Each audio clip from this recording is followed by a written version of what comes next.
মহানগরে ফের ভয়াবহ অগ্নিকাণ্ড।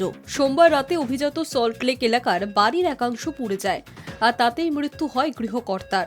চলতি মাসেই কলকাতার একাধিক জায়গায় আগুন লেগেছিল। বিধ্বংসী আগুনে পুড়ে গিয়েছিল নারকেলডাঙ্গার একাধিক ঝুপড়ি। সোমবার রাত 10টার পর আগুন লাগে সল্টলেকের ডিএ ব্লকের 4 নম্বর বাড়িতে। সেই আগুনেই ঝলসে মারা গেলেন গৃহকর্তা দেবর্ষী গঙ্গোপাধ্যায় ওরফে বাবুয়া। পেশায় ছিলেন তিনি রেলের ঠিকাদার। কিভাবে ওই বাড়িতে আগুন লাগলো তাই নিয়ে ধন্দ রয়েছে। ঘটনার খবর পেয়ে রাতেই ঘটনাস্থলে পৌঁছন রাজ্যের দমকল মন্ত্রী সুজিত বসু। কথা বলেন বাড়ির লোকদের সঙ্গে। পুলিশ ও স্থানীয় সূত্রে খবর, সল্টলেকের ওই 3তলা বাড়িতে বৃদ্ধা মা তপতী গঙ্গোপাধ্যায়, স্ত্রী নিবেদিতা গঙ্গোপাধ্যায় ও বছর 6-এর মেয়ে নিয়ে থাকতেন দেবর্ষী গঙ্গোপাধ্যায়। বাড়ির নিচের তলায় একটি টায়ারের দোকান রয়েছে।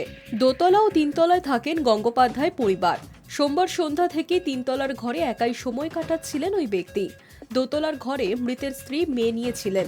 তার পাশের ঘরেই ছিলেন তার বয়স্ক মা।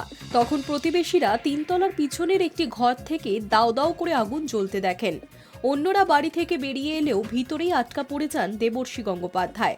তাকে বার করা সম্ভব হয়নি। খবর পেয়ে দমকলের 2টি ইঞ্জিন 8 ঘন্টার চেষ্টায় আগুন নিয়ন্ত্রণে আনেন। পরে বাড়ি থেকে দেবর্ষী গঙ্গোপাধ্যায়ের মৃতদেহ বার করা হয়। মঙ্গলবার মৃতদেহের ময়নাতদন্ত হবে বলে খবর।